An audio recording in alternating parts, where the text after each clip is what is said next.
Steve Jewin, MMA Mania. Roman?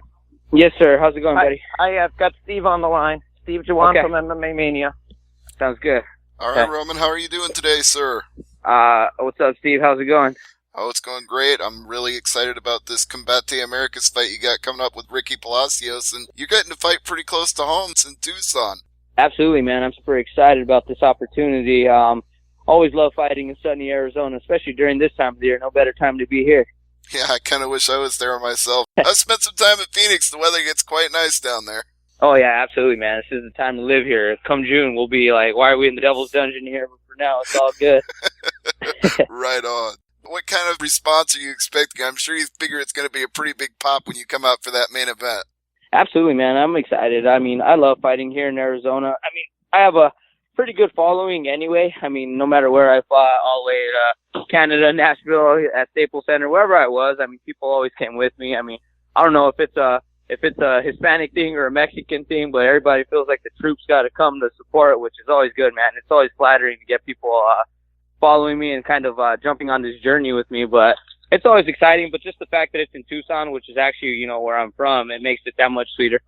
The fans that have been following you on this journey also followed your UFC journey, and were you surprised that that relationship came to an end? It didn't feel like you got the full opportunity to really showcase yourself. Absolutely, man. I mean, obviously my run in the UFC was a little weird, and the way it kind of came to a close was whenever Sean Shelby gave me a call, wanted me to fight Cody Garbrandt. And it was on really short notice, and I just, you know, I mean, whenever I think he was supposed to fight Sterling at the time. They ended up giving the fight to Tanquinho because I turned that down. It was like a 10-day notice, and I mean, nobody wants to fight Garbrandt anyway, but especially on a 10-day notice, you know. And after that, I kind of got given my walking papers after that happened. And yeah, I mean, it was a culmination of things, man. Like, I honestly, at the time, I mean, no excuses. I mean, I wouldn't have wanted to take the fight anyway, but my father had just passed, and I wasn't really training at the time. I explained that to Sean, and, you know, it sounded like he kind of understood it all. And then before he knew it, I got a pink slip, got an email, and I was like, all right, cool. I guess it's just business. And now I just got to get these fights in and either make it back or see what's next. And you had to figure the change in ownership when it went from the Fertittas to WME, that was going to change a lot of perspectives as well. The new owners probably didn't see what the old owners did. Yeah, absolutely, man. And that's what it is. And it's just about going out there and showcasing my skills now and making sure that no matter who it is, man, just putting a stamp on all my performances and, you know, making it a bidding war to get my services out there. Hopefully, man, if I go out and do what I know I'm capable of and what I do at the gym, I mean, any one of these guys are going to be lucky to have me on their roster. I can't wait. Well, obviously, Combate Americas made the right bid. Are you planning to stick around there for a while? Absolutely, man. As long as they're willing to have me. I mean, I love what Combate does. I love the way that they, you know, showcase the Latin market. I love it that, you know, they're so enthusiastic about showing the rest of the world what us Latino fighters do for the sport. And it's humbling and flattering, man, to just be able to showcase, you know, almost 100% Latino card. Well, that's something Palacios said to me as well when I talked to him. He talked about Mexican pride and the Mexican fans all coming along for the ride. And you get a really nice opportunity to be showcased in two places because it's on TV Azteca Live and it's on UFC Fight Pass on demand. So what a fantastic way to get people to see more of your fights.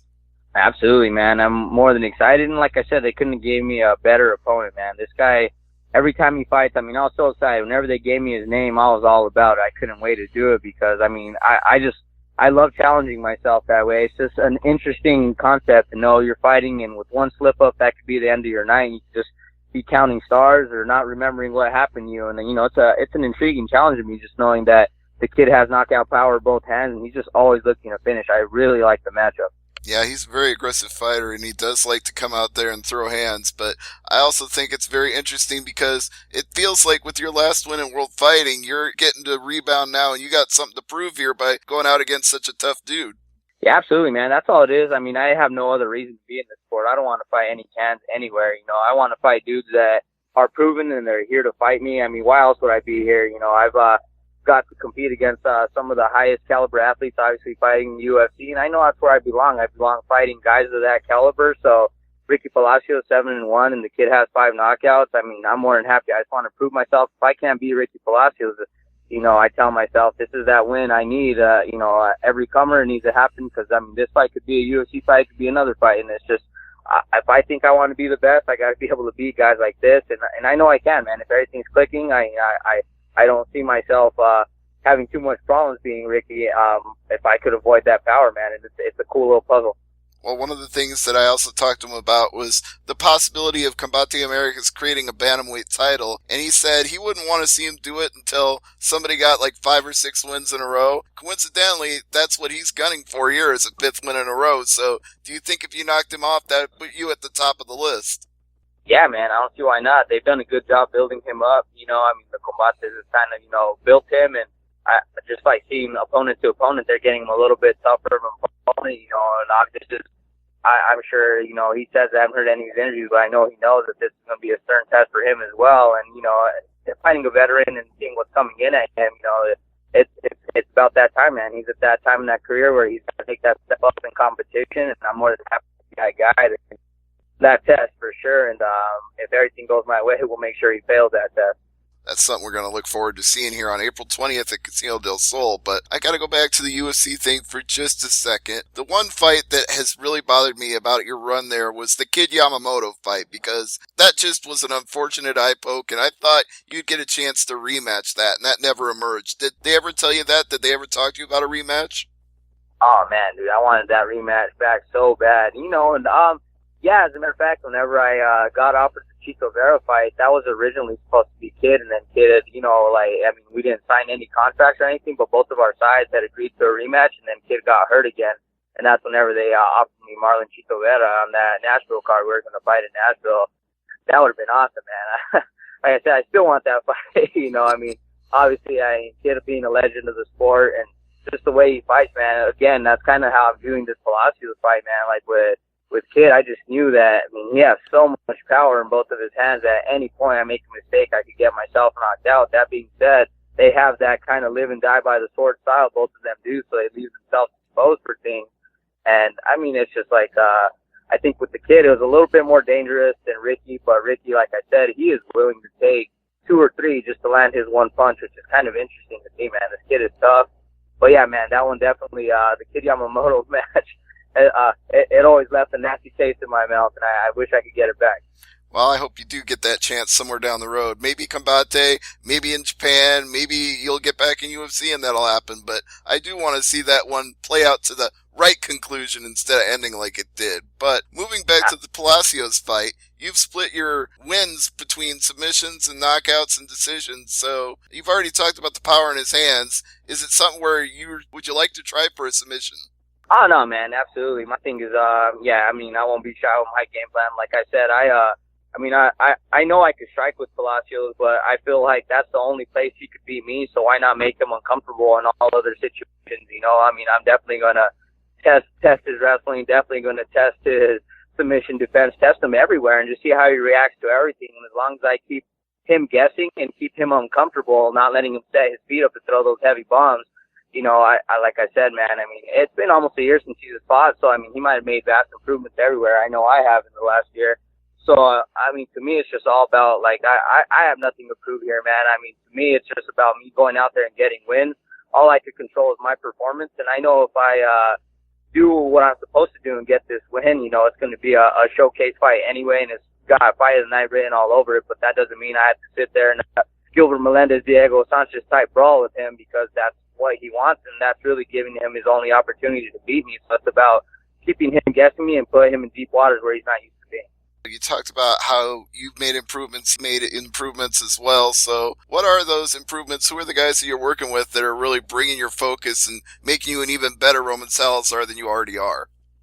Well, obviously, man, we got Henry Cejudo, we got Frankie Saenz, we got Patrick Williams, everyone we're always working with. But the biggest change I made is I have Santino DeFranco running my camps again. Santino was the one who originally got me going all the way from my amateur career on up, and then we separated, and it wasn't anything bad with that. He just literally went to graduate school when he got his master's degree. While he was doing that, I kind of ended up at the Fight Ready gym there, and I just felt like my old head coach, Roland Silverroot, was kind of not open to what my style really brings. And, if I have any strengths overall, it's just my willingness to be as well-rounded as possible, man. I don't feel uncomfortable in any situation, and I think he was kind of trying to make that same tailor-made fighter, and for a while there, I think everybody figured the fight-ready fighters out. That's why, Frankie started losing, I started losing, Henry started losing, because, the same game plan was beating all of us. So it's just a matter of being able to be a little bit more free and just remember why we do this, man. It's because we love this sport. It's fun. That's why I fight. Trust me, there's a bunch of other things I could be doing other than getting punched in the face, but I love this so much that I might as well be having fun while I'm doing it, man. To me, all that hard work, it's just payday whenever I show up to fight. It's nothing but a bonus. You got 15 minutes with Ricky Palacios, and that's all I got to look forward to, man. We got hours and hours in this gym, and let's just go have some fun that night on April 20th. And hey, as far as Henry Cejudo goes, I don't think you can take anything away from those 2 losses when he fights Demetrius and Joseph. Those are the 2 best flyweights in the world that are not named Cejudo.